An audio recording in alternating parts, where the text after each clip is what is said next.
Good afternoon, everybody, and welcome to today's session. We're just going to give it another 30 seconds while people are turning up. I can see the numbers are increasing.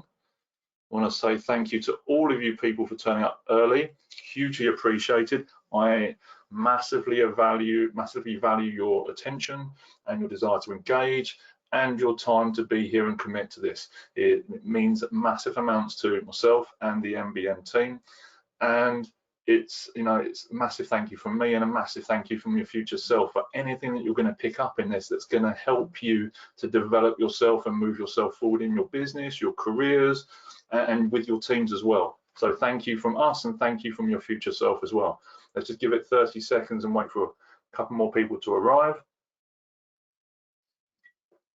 Afternoon, Andy. Please feel free if you want to make comments, you want to ask questions, the question box is there. We will be picking up a bit of Q&A at the end of it, but also if anything comes up that you wish to kind of pick up with me, you wish to query, please do. This is what it's here for. I'm here to help you get as much clarity, especially around the G.R.O.W coaching model this week, which is what we're going to be focusing on. So let's start. Everyone make sure you've got drinks. Going to set you guys up for success first of all. Please make sure you've got drinks available. And you've got a pen and paper, nice clean sheet, so setting you up for success for this session. At the top of that sheet on one side, I want you to write keepers. And what does keepers mean? Keepers are the things that you want to remember from this session. So we've got 20 minutes roughly of content, a little bit of Q&A and kind of calibration stuff at the end there. Keepers. Aiming for more than 3 things that I say or share or questions that people ask and I answer, anything that helps to stimulate a new thought for you, something that's a new moment, one of those light bulb moments, those aha points, and that penny hitting the floor. You know, it's the loudest noise in the room, the penny dropping and hitting the floor. So keepers are the things that you want to keep hold of. So when you reread it, it stimulates a new thought and it keeps the learning moving forward. So let's get into this, because this is the home of sticky learning, making business matter. We make learning stick, and these are the sticky learning lunches. My name is Nathan Simmons, and I'm a senior leadership coach and trainer with MBM. We are the leadership development and soft skills provider to the grocery and manufacturing industry. Let's get this show started. What are we covering today? We are covering the R from the G.R.O.W coaching model. We all know what R stands for because right now it's blazed across your screens. Let's bring it off there. So R stands for reality. First question, open question for all of you here. What does reality mean for you? How do you define this to your clients? How do you define this to your delegates and the people in your teams? How do you define reality? What is it? Let's see what you've got to say on this subject.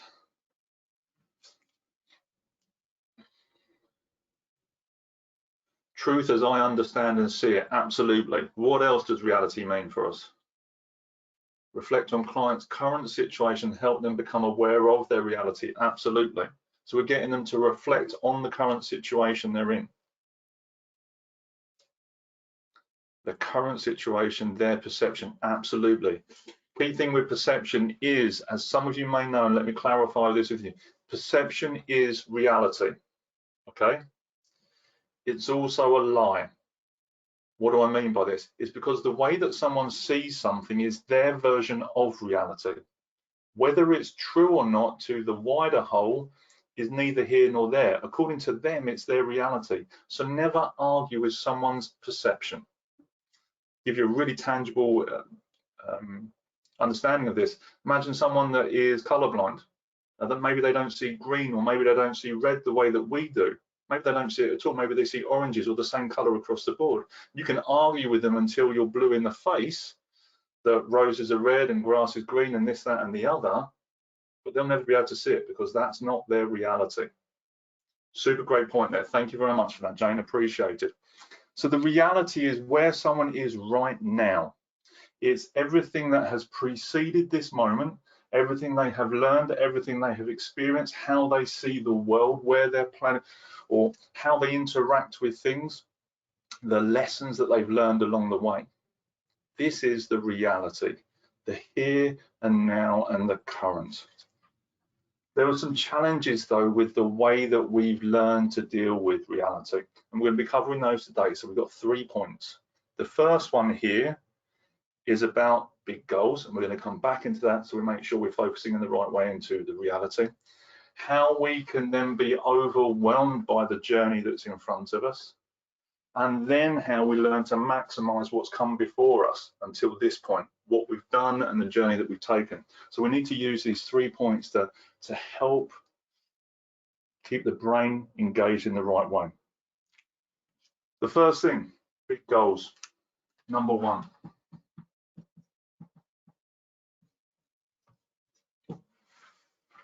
The problem with big goals are they're big. And they're meant to be. So as I said yesterday, and if you haven't seen the video from yesterday, please, after this, go and watch that. It's on YouTube, it's available now. We'll provide links for that. Is they're meant to be big, they're meant to be stimulating, they're meant to be challenging, they're meant to be engaging, because it needs to be those 3 things so that the goal becomes magnetic. It physically pulls you forward. It needs to magnetize you in order to create that, because it becomes a necessity, not just a maybe. The challenge that we have with the big goal, though, is it can become too overwhelming. So when we're looking at the big goal, what we want to do is we want to break it down into the bite-sized chunks. Again, talking about how do you eat an elephant?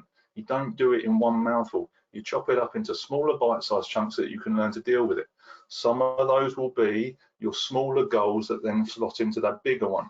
So you will have your big overarching goal with potentially 3 to 4 pillars in it, which are then the goals and the waypoints up the mountainside that's going to help you to get there. So you can break it down into tangible points and then also work it out into objectives. This then starts to feed into tomorrow's session. So we break it down in chunks. What would make this goal easier to manage right now? How can we break this down into its lowest denominators to help move this forward? What goals could you be achieving right now that would line you up for that? Throwing some questions out here that you can write down and use in your coaching sessions or for yourselves. What else? How could you break this goal down into smaller steps that are going to help you to move forward?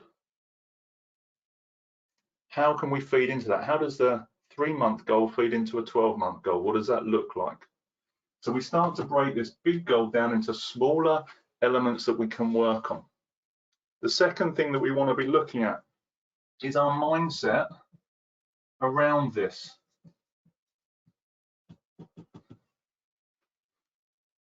How do we often look at our goals?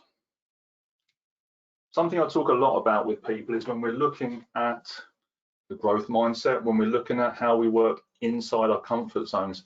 Often when we set goals, especially when we set goals that are realistic and inside that comfort zone, what we expect to happen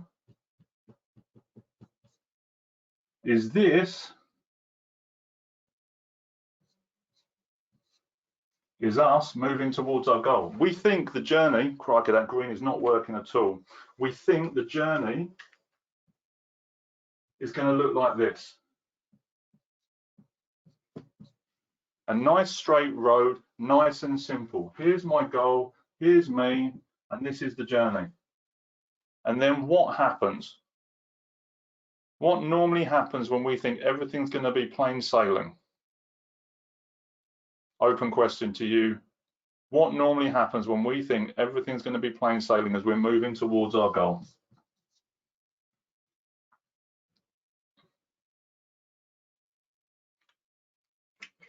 Get knocked off track, we slip up as we move forward along the line. And then unexpected crosswinds, nicely put. I procrastinate, Adriana, yes. Crikey, there's a whole different training I can do on procrastination. By the way, procrastination is a good thing. It's very natural, it's very normal. We just have to learn how to focus it because it is helpful.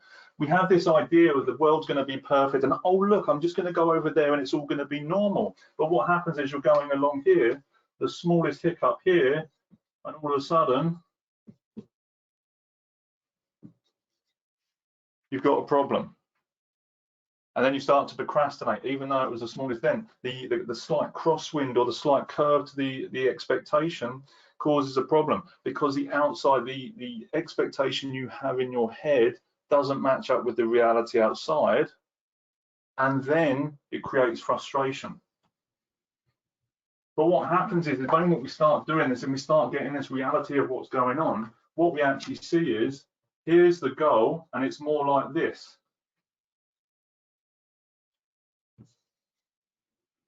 And here's you. Now it looks a lot more complicated, it looks more challenging. So number 2 is, when you set the big goal and you're here, you start to question your capability. You start to question your capacity to make it happen, which is where the big goal can start to become overwhelming. And the measurement that you have to get up here becomes the chasm of despair and doubt.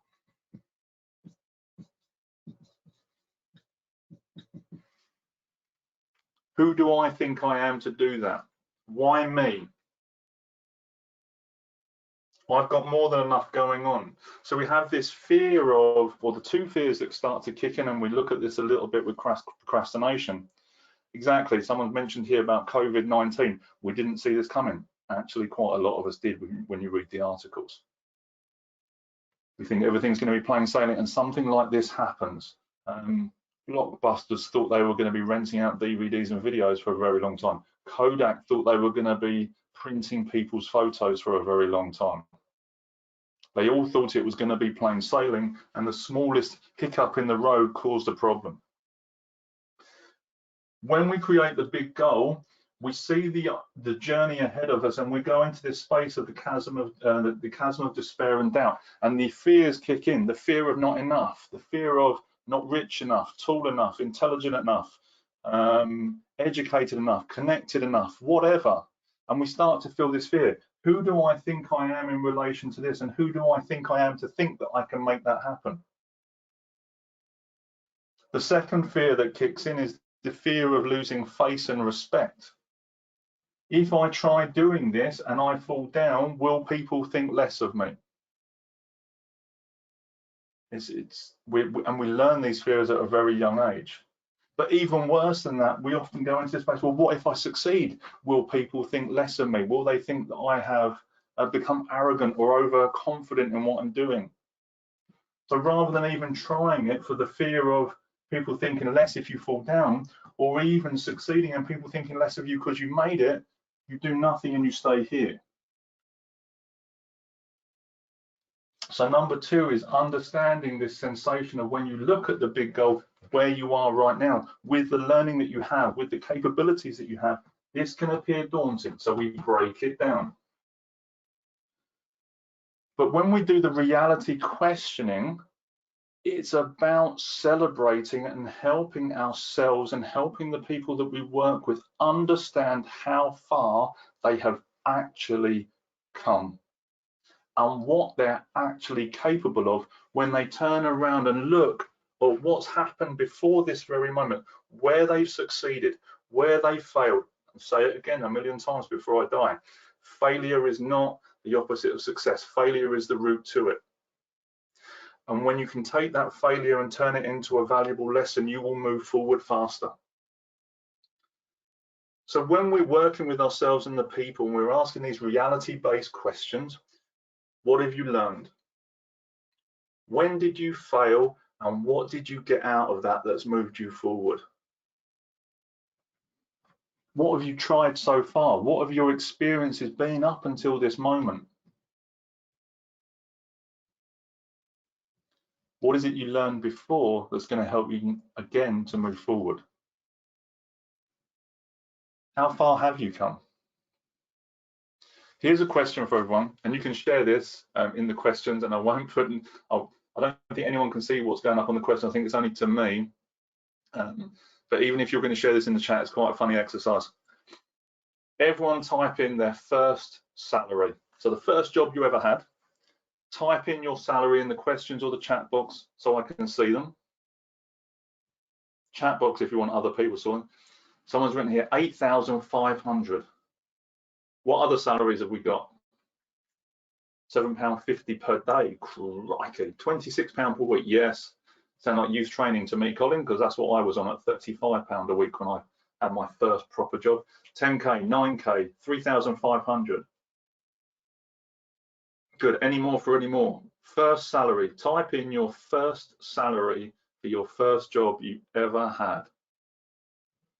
If you don't want to share it there, write it down on your pad. If you're watching this, £1.96 an hour. I feel this is incredible. If you're watching this on the replay, please make sure you're writing this down. Now, the next question, and you don't have to share this with me. How much are you earning right now? What is your current salary? All the money that you've got coming in, whether it's from rented property, whether it's from one-to-one clients, entrepreneur, consultancy, salaried, whatever. Impressive.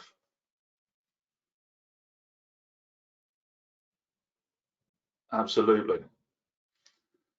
So the reason that I'm getting you to do this is when you were 16, 17, 20, whatever it was, and you took that first salary, did you ever imagine that you would be earning the money that you're earning right now? Did you ever think that you were capable of getting that amount of money? Now, one of my clients originally started and he was getting £5, I think it was £5 or £6 per job. On occasion, he's now commanding £350 per job. That's an hour's work. And when I talked to him about that, he laughs at the person that he was because that person could not imagine doing what he's doing now. And the reason I ask you to get and to look at this is rather than looking over here, if this is doubling your salary, if this is tripling your business, if this is growing your customer base by whatever means or as a leader, and you think this is too much, this is overwhelming, take a moment to look how far you've actually come in your journey and see what is possible from then until now, going backwards. And then taking the moment to say, well, what did I learn? What did I get out of this? And then what we start to do is we're using point 3,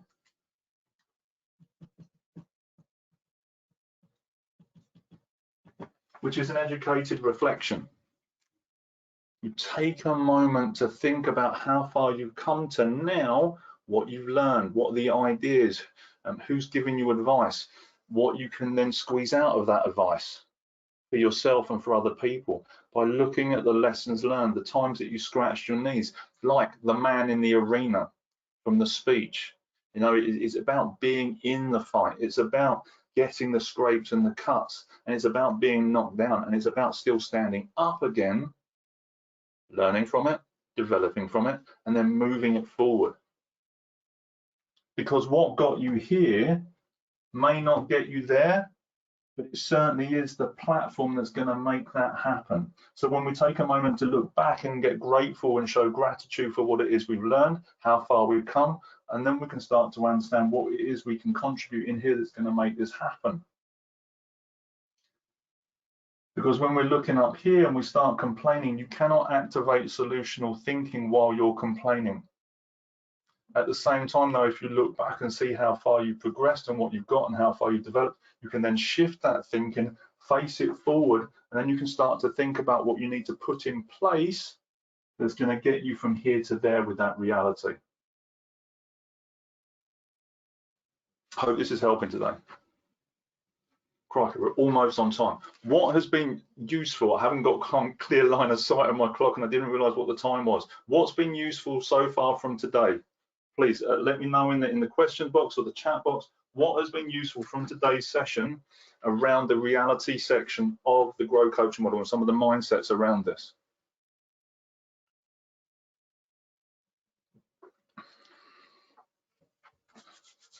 Getting perspective. I'd love to know what that perspective is and what you're seeing right now. Failure is not the opposite of success, absolutely, but instead it's a learning curve. It's huge. And what if I succeed as opposed to what if I'm going to fail? Absolutely. The two fears that we have, this fear of not enough and this fear of losing respect or losing love or acknowledgement, whatever it may be, we learn them at a very early age. It's part of the learning process of conditional love. And we're not here to talk about parenting too much. It's a very strong thing. It happens. We learn to fit in. We learn to live up to expectations. We learn to not appear crazy or too full of ourselves. And it's these kind of mechanisms that are teaching us to hold ourselves back so that we don't set big goals. But, excuse me, as a result of that, we start to see things like anxiety and depression in the workplace start to creep up because we're not fully expressing ourselves. We don't know how to set the big goals, and we don't know how to break it down in such a way that it's something that we can work on, it's tangible, and we can move forward with it. What you just said, can't activate solutional thinking if you're complaining. Yes, absolutely. By the way, solutional is not actually a word. I made it up a couple of years ago. It's not trademarked, so please feel free to use it. Just be aware that people might go, oh, that's not a word. Educated reflection and the chasm, absolutely. If you come to kind of appreciate the chasms and the things that are going to happen and the curveballs and the river going left when you want to go right and the landslides and the avalanches, you know they're going to happen. If we can be realistic about that, we can start to build the options which we'll look at tomorrow that are going to move us through it, and you can appreciate those challenges as they come towards you because they're making you stronger. A one man's stumbling block is another man's stepping stone. Can't think in terms of solutions while complaining. Absolutely. Failure equals the best training. Absolutely. If you have not failed, you cannot win. It's as simple as that. There is no, it's not, they're not opposites. They're on a continuum. Failure and success are on that continuum. It's a sliding scale on how we move up them. You can't have one without the other. It'd be like saying up when there's no down. You can't have them. They're not opposites, they're continuum. They're on a sliding continuum depending where you're standing in relation to them. How you choose to look at that. From up here, the carpet is down. You know, from downstairs, the carpet's up. So how the angle that this carpet, that is, you know, the angle and the perspective that we get on those things can dictate how we look at things. Something else that just popped into my head, I was thinking about this earlier, is that fear and that doubt that we have here. I heard a story recently. The key line is the only difference between a rut and a grave is the depth. And for me, when I was thinking about this phrase, I was thinking that's very morbid, it's very harsh. But there is a lot of people out there that are caught in a rut and they think they're in a grave. They've started work at 21 and they've died by the time they're 24. They just happen to have a few more years left until they retire. And I work in, you know, very strongly in a space of career development and leadership development. So I was thinking about this rut and the grave thing and this fear of not enough and how to move ourselves. The challenge is, though, is when we're face down in a rut and we're looking at dirt, it looks exactly the same as if we're in a grave. And we feel like we failed when we're looking at it in the wrong way, when we've got the wrong perspective. So when we change that angle and we then turn over and we can look up. Once we can look up, we can stand up. When you've taken a chance to look back on how great the life is that you've already led and how you can then transfer and scale those tools and ideas forward, you can bridge the chasm, reach your goals. And those big goals become less daunting because they're in bite-sized chunks which enable you to make it happen. Questions. What questions have you got for me right now so I can help you get better questioning and get a better perspective on your reality? What questions have you got for me right now? Advice for getting someone to see their stumbling blocks and struggles as part of the process instead of the permanent failure. Absolutely, good. So one of the mechanisms is talking about the fears, helping them to understand where fear comes from and where they've learned it. We will probably incorporate this into another training session. Helping them to see that. Often the one that I use is the analogy of Edison and the light bulb, and how some people say it took him 400, some people say 1,000, 6,000, 10,000 attempts to make the light bulb. And every time that he didn't make it, or one of his team, because he had a very big team at this point, didn't make the light bulb, he just said, I've just found another way how not to make a light bulb. And he still went again. It meant that he was eliminating the no's in order to get to the yes. Now, two interesting things about Edison. One was he was homeschooled. He was actually kicked out of his school and sent home with a letter to give to his mother, and that letter said that he was uneducable. He was too stupid to be in class, and she had to teach him. And what actually happened is his mother turned around and he said, what did the letter say? And she said, the school has sent you home because you're too intelligent and I have to teach you because they're not able to deal with you. That in itself is mind-blowing. When you hear the story then of how his factory burnt down and he didn't have any insurance by all accounts, one of the cousins or come bang on the door, Mr. Edison, the factory's burning down. What was his response? Right, go and get the other family, go and get these people, and get some food and snacks because we're going to watch this happen because you're never going to see a fire like this. And apparently there were green flames and blue flames shooting out of the roof 50 feet high because of all the chemicals and things that were burning in there. But rather than being angry or resentful or frustrated about the setback, actually he celebrated it, and later on he said most of the things in there were absolute rubbish anyway, and I was looking for a reason to get rid of them. So he found a silver lining in that. So when we look at this failure mechanism, failure is beneficial. You cannot have up without down, you cannot have left without right, and you cannot have success without failure to be included in this. Break down goals alone or by myself as a leader. Ooh. There's a couple of ways we can do this. So if you're talking about your own goals inside a business, one element is to look at where you want to get to. Where does the business want to be in 12 months, 3 years, 5 years time? And then breaking those goals down accordingly and working out how you in your business area or your team are going to create outcomes which are going to then plug into that.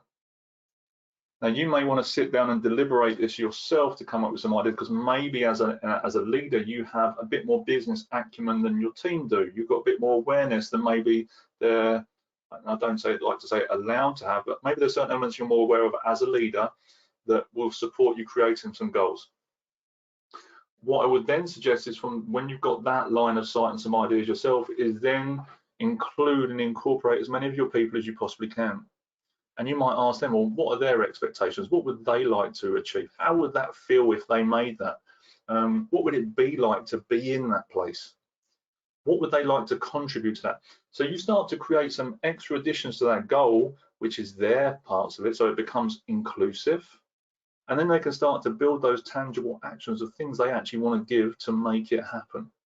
So there are different points in the leadership journey when we're setting those goals that are going to make it easier for people to plug in at the right time. So everybody is included. And with your goals, be as transparent as you can and make it accessible to everybody, because the more people feel included, the more they'll be involved. A previous client of mine, we hear this a lot, I'm a control freak. That's what she said to me. And she was laughing. She said, yeah, I'm a control freak. I said, no, you're not.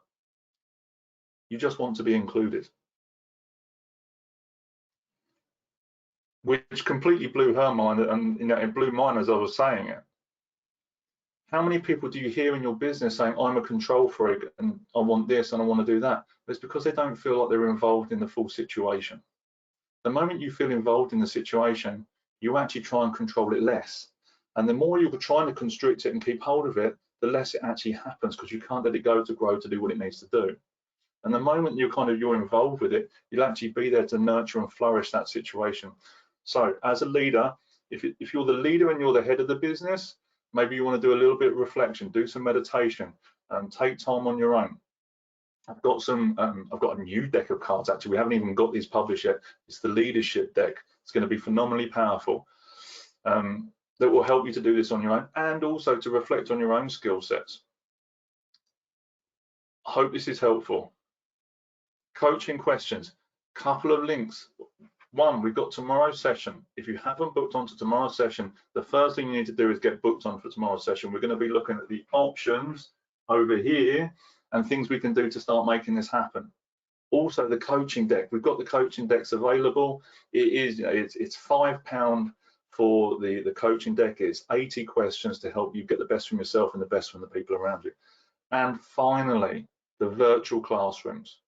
Right now, we are holding virtual classrooms. We are doing online training, people preparing you for your return to work. Fingers crossed it happens. If it doesn't, though, we will continue to do these sessions, and we will have the virtual classrooms open to help you to be the best possible version of yourself and prepare you in this environment, the homework and then the return to work in the best possible way with leadership skills and soft skills that will help you deliver results.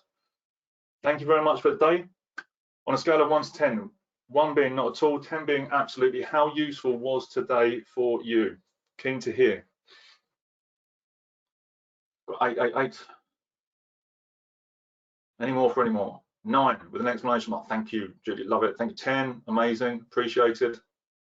9, so much to take in. Absolutely. I said at the beginning, you had keepers. I would love to know in the feedback. We're going to send out the email. It still counts for today. If you would like to take up some of my time, 15 to 20 minutes of coaching, I'm going to give this to you as a gift, only for the live people, not the replay. 15 to 20 minutes of my time to you as a gift for coaching in exchange for a testimonial. I would love to hear your thoughts. I would love to know what you think about these sessions, how you recommend them to other people, and I will exchange the testimonial for 15 to 20 minutes of coaching for you, if that would be of beneficial. I would love to speak to some of you. Please take us up on this offer. We'll send the email out as a reminder from with the content today, with the feedback in there. Respond to that email, let us know, and we'll speak together directly, and we'll get that time plugged in at the time that works for you and for me.